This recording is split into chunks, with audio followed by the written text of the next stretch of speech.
समसामयिक परिदृश्य में या इससे पहले जब से देश स्वतंत्र हुआ से लेकर आज तक छात्रों को लेकर एक मुद्दा हमेशा गहमा गहमी में रहा है। मैं यहाँ पर सिर्फ छात्रों की बात नहीं करूँगा, छात्रों के साथ जो असंगठित वर्ग है, जो अशिक्षित वर्ग है, आज वहाँ पर भी चर्चा होगी। मुद्दा है रोजगार का। ये मुद्दा आज की बात नहीं है, ये बहुत पुरानी है। स्वतंत्रता से पहले भी बात थी, स्वतंत्रता के बाद भी वही स्थिति है। कोई बदलाव नहीं आया, कोई परिवर्तन नहीं आया। कोविड का तो एक बहाना मिल गया। आप देखेंगे समसामयिक परिदृश्य में कोरोना वायरस एक बहाना है, एक बड़ा बहाना है, बहुत बड़ा बहाना। मैं बहाना इसलिए कह रहा हूं क्योंकि किसी भी तरीके से सरकार के पास या जो सरकार के पास जो पूरा तंत्र बैठा हुआ है, कोई भी एक ऐसा टूल्स नहीं है किसी भी तरीके का, ना कोई ऐसी योजना है, ना कोई ऐसी रणनीति है कि जिस तरीके से कोरोना के समय में रोजगार समाप्त हुआ, बहुत तेजी से रोजगार समाप्त हुआ। आप सभी ने स्वयं देखा कि पलायन के कारण तो रोजगार समाप्त ही हुआ, इसके बाद छात्र अपने घरों पे बैठ गए, जो पढ़ रहे थे, वैकेंसियां बंद हो गई। जितनी संस्थान हैं, जिम्मेदार संस्थान है, चाहे वो रेलवे हो, चाहे वो एसएससी हो, चाहे वो जितने भी पीएससी हो, यूपीएससी हो, ये सभी संस्थानों ने अपनी परीक्षाओं को आगे बढ़ा दिया। अब इनको कोई फर्क नहीं पड़ता, इनको कोई फर्क नहीं पड़ता कि छात्रों के जीवन को लेकर के कैसे बदलाव को लेकर कार्य किए जाए। ना कोई योजना है, ना कोई रणनीति है। और सबसे एक ये चिंतन की बात कहें या एक कहें विडंबना है हमारे देश में कि जो हमारे देश का मीडिया तंत्र है, जिसको हम कहते हैं कि हमारा चौथा आधार स्तंभ है लोकतंत्र का, उसका समझ ही में नहीं आता किस टीआरपी के चक्कर में किन मुद्दों को लेकर के वो उलूल जुलूल की बातें होती है और कुछ नहीं होते। आप पूरे मीडिया चैनलों को देखेंगे, कहीं पर भी आपको मुद्दे की बात दिखेगी नहीं। अरे जो आप दिखाना चाहेंगे वही तो दिखेगा, जो आप दिखाना ही नहीं चाहते वो कैसे दिखेगा। और इस समय का जो सबसे ज्वलंत इशू है वो है रोजगार। रोजगार इसलिए क्योंकि रोजगार बड़ी संख्या में समाप्त हुआ, नया तो क्रिएट ही नहीं हो रहा था, और जो नया था भी वो भी समाप्त हो गया। मैंने 2 बार चिंताएं आपको व्यक्त की हैं। जब कोविड का मामला रहा उस समय, जब प्रवासी मजदूर पलायन हुआ, सरकार इसमें पूरी तरीके से विफल हुई। संक्रमण तो फैला ही, संक्रमण देख रहे हैं आप देश की क्या हाल है। आज 78,000, 80,000, 90,000, अब देखिएगा लाखों की संख्या में कोविड के केस आ रहे हैं।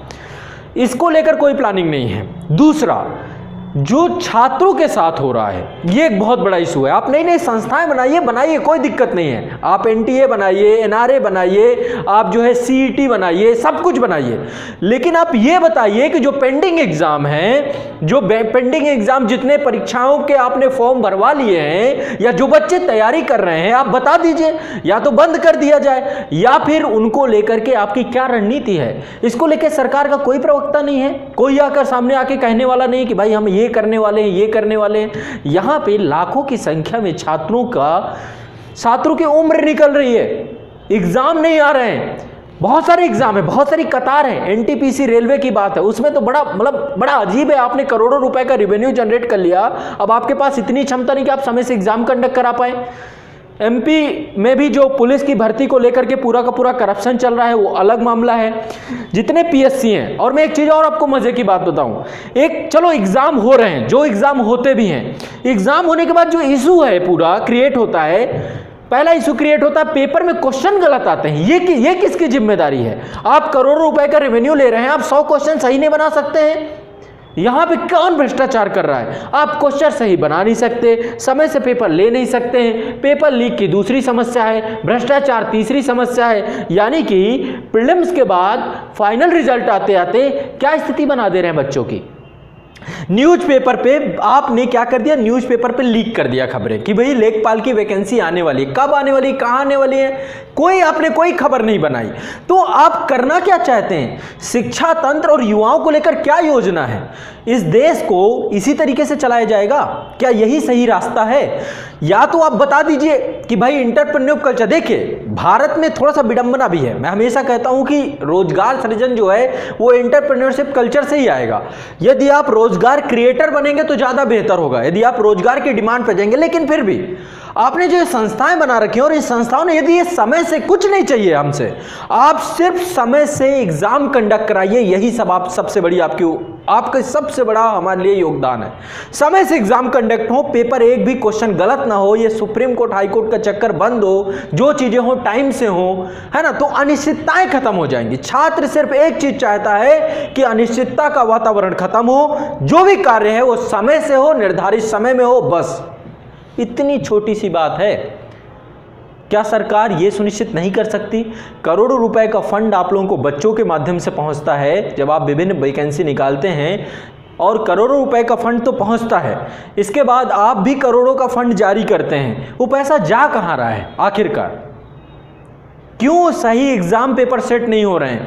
क्यों समय पे आप नोटिफिकेशन नहीं निकाल सकते?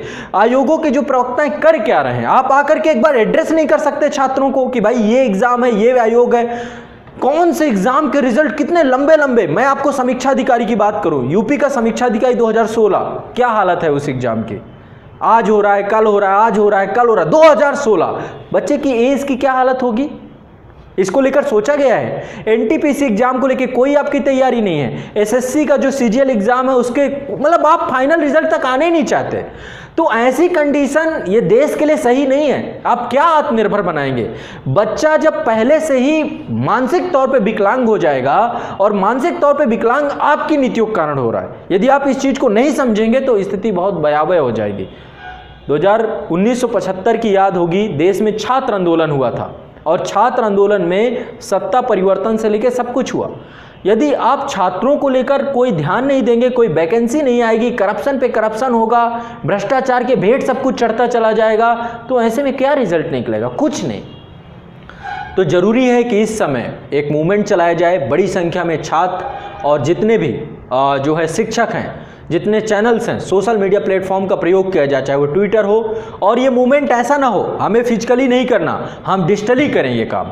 हम ट्विटर में लेकर के रोजगार भारत को लेकर के बात करें, हम यूट्यूब पे लगातार डेली एक वीडियो आना चाहिए और सरकार के ऊपर दबाव बनना चाहिए। जितने मीडिया चैनल बैठे हुए हैं इनके लगातार ये कार्य होना चाहिए कि रोजगार को लेकर के अब लगातार बाइट चले। एक दो चैनल मुश्किल से और कहीं जाकर महीनों में एक दो बार बात हो जाती है। तो रोजगार सबसे बड़ा मुद्दा है, और वो मुद्दा ही नहीं है, वो मुद्दा ही गायब कर दिया गया है। जो मुद्दा सबसे प्रभावी है, जिसको लेकर के सबसे ज्यादा कार्य होना चाहिए, उसे आपने गायब कर दिया। तो ऐसे में ये नकारात्मक माहौल छात्र के लिए अच्छा नहीं है। देश की आबादी का युवा सबसे जरूरी होता है किसी भी देश के लिए। आप इस भावी पीढ़ी को क्या देना चाहते हैं? क्यों निराशा भरे वातावरण में रखना चाहते हैं?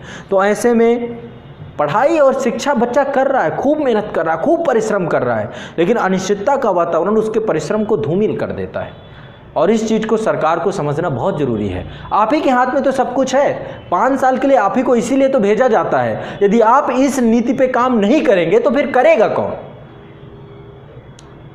फॉर्म भरा लिए गए, आप भूल गए कि हमने फॉर्म भी भरा है। किस लिए संस्थाएं बनाई गई हैं? इन संस्थाओं को थोड़ा सा जिम्मेदार होना पड़ेगा, छात्रों को लेकर लगातार काम करना पड़ेगा। यदि ये चीज़ें नहीं होंगी तो वास्तव में देश ऐसे गर्त में जाएगा जिससे बाहर आना मुश्किल हो जाएगा। ये 65% की आबादी, इसको यदि हमने स्किल नहीं किया, इसको हम रोजगार नहीं दे पाए, तो ये दिग्भ्रमित भी हो सकते हैं। और इनका दिग्भ्रमित होना इस वर्तमान के डिजिटल दुनिया में बहुत घातक होगा। ये डिप्रेशन के शिकार भी होंगे, ये कुछ ऐसा कार्य की भी कर बैठेंगे। तो हमें पढ़ाई, और आप सारी नीतियां लाइए, आप एजुकेशन पॉलिसी लाइए, आप नई संस्थाओं का सृजन करिए, सब बढ़िया है, लेकिन नियमित कर दीजिए। और इसको लेकर एक संस्था बनाई जानी चाहिए, एक ऐसी संस्था जिसकी जिम्मेदारी हो, जैसे निर्वाचन आयोग, एक इंडिपेंडेंट संस्था बननी चाहिए। और उस संस्था का कार्य होना चाहिए कि जितनी संस्थाएं, जो रिक्रूटमेंट एजेंसी हैं, चाहे सेंट्रल गवर्नमेंट की हो चाहे स्टेट गवर्नमेंट की, जिन्होंने फॉर्म निकाला है उसकी जवाबदेही तय करे वो संस्था। मैंने इसका जिक्र किया भी था जब आपका एनआरए करके एक संस्था आई थी, एनआरए और आपका सीईटी टेस्ट आया था, तब मैंने चर्चा की थी कि सरकार को एक सुपरविजन अथॉरिटी बनानी चाहिए। इस पे काम करिए ना आप फिर राजस्व उगाही के लिए सीईटी करा रहे हैं, आप एक सुपरविजन संस्था बना देंगे, क्या दिक्कत होगी?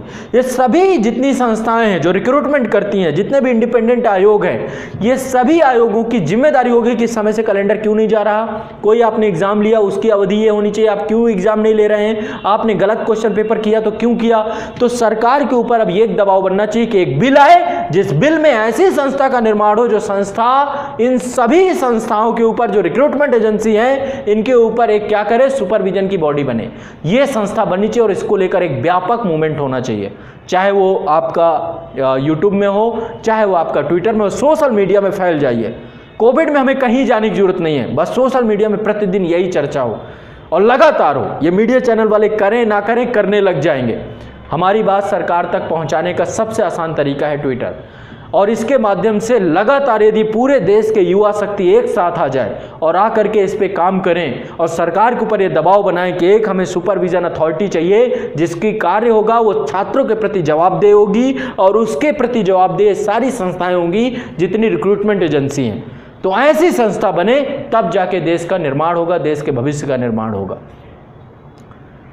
तो इंडिया एग्जाम, ये जो पूरी संस्था है, इस पे काम कैसे नहीं होगा, कौन करेगा? आपको एजुकेशन अंतिम पायदान में लगता है? आप रोजगार युवाओं को अंतिम पायदान पे देना चाहते हैं? सारी चीज़ों पे इतना कार्य हो रहा है, इतना खर्चा हो रहा है, लेकिन रोजगार को लेकर कोई बात नहीं, कोई चर्चा नहीं, एक छोटा सा भी सरकार की तरफ से कोई पक्ष नहीं आता है। तो कोविड के इस पूरे दौर पे आपको सजग नीतियों बनाने के साथ साथ छात्रों के हित में कुछ ऐसे कार्य करने अनिवार्य हैं, करना ही पड़ेगा। अन्यथा एक चीज़ समझ लीजिए, ये छात्र दिग्भ्रमित हुआ तो देश का सर्वांगीण विकास संभव नहीं है।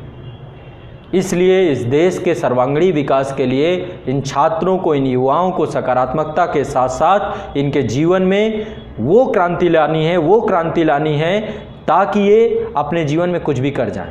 निराशा के माहौल से उठाना है और आशा तक ले जाना है। तो सरकार के सभी पक्षधारों से विनम्र निवेदन है कि यदि आप मुझे सुन रहे हो, आप मेरी बात को आगे तक पहुंचाइए, सरकार तक ले जाइए कि एक इंडिपेंडेंट बॉडी बनाइए जो इन सभी संस्थाओं पर सुपरविजन करे, जिनको लेकर करोड़ों की संख्या में छात्र फॉर्म भरते हैं, इनका राजस्व क्रिएट होता है। ये एग्जाम क्यों नहीं ले पाते, क्या जिम्मेदारी है इसकी? आप क्राइटेरिया बढ़ा दीजिए, सब कुछ करिए, लेकिन नियमित क्यों नहीं है? आप कर क्या रहे हैं? एक 2 साल 3 साल 4 साल फॉर्म आता है, पता नहीं क्या हो रहा है, हो नहीं रहा है, कब वैकेंसी आ गई, आने के बाद आपने सब कुछ कर लिया, फिर आपने एग्जाम नहीं लिया, इसके बाद फिर एग्जाम भी हो गया तो फाइनल रिजल्ट नहीं आ रहा, फाइनल रिजल्ट भी आ रहा है तो रिक्रूटमेंट नहीं, इसके बाद उसकी पोस्टिंग नहीं हो रही। ये सब चीज़ों को लेकर कौन जवाबदेही करेगा? तो ये जवाबदेही ध्यान रखें। और ये हाई कोर्ट, सुप्रीम कोर्ट का चक्कर कब तक काटेंगे? कोई वकालत कर रखी है छात्रों ने, कोई पैसे का पेड़ लगा हुआ है उनके घर पे। तो इसलिए थोड़ा सा सजगता के साथ आकर के इस पे कार्य करिए, और ये गैर जिम्मेदाराना रवैया शोभा नहीं देता।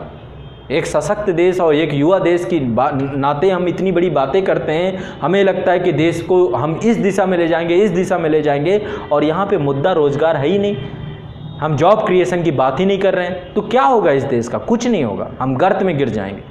तो ऐसे में बहुत ज़रूरी है कि हम आ करके सामने आए, और देश में सरकार की जिम्मेदारी, सब कुछ सरकार की जिम्मेदारी है, सरकार इस पे काम करे, और एक इंडिपेंडेंट बॉडी बन गई, सारा काम हो जाएगा। एक इंडिपेंडेंट बॉडी चाहिए जो इस पूरे कार्य को निर्देशित करे। तो इस विषय पे अभी लगातार हम चर्चा पर चर्चा करते रहेंगे। सभी लोग अपने सुझाव दीजिएगा, इस वीडियो को ज़्यादा से ज़्यादा लोगों तक पहुंचाइएगा, और निश्चित तौर पे ये जो पूरी मुहिम है, इस मुहिम में रोजगार एक मुद्दा बनेगा और ये इंडिपेंडेंट बॉडी आएगी, आज नहीं तो कल सही, लेकिन एक ऐसी स्वतंत्र संस्था आएगी जो इन सभी संस्थाओं को अपने सुपरविजन में रखेगी, और ये सभी संस्थाएं जवाबदेह बनेंगी। नहीं तो आप NTA करा, NRA बना लीजिए, CET सब बना लीजिए, लेकिन कुछ नहीं होने वाला उससे। आपने तो और क्या किया, एक एग्ज़ाम के स्टेप को और बढ़ा दिया। तो ऐसा बेहतर नहीं है, ये देश के लिए सही नहीं है ना। तो चलिए, आपसे विनम्र निवेदन है, आप हमारे देश के में लोकतंत्र ही सब कुछ है, और लोकतंत्र में चुनी हुई सरकार का सबसे बड़ा महत्व है। तो चुनी हुई सरकार यदि इतनी जिम्मेदार हो जाए तो निश्चित तौर पे देश का भला होने से कोई नहीं रोक पाएगा। सारे मुद्दे करिए, लेकिन रोजगार को भी प्राथमिकता में लाइए। इस मुद्दे पे लगातार हम चर्चा करते रहेंगे, आप भी अपने सुझाव दीजिए।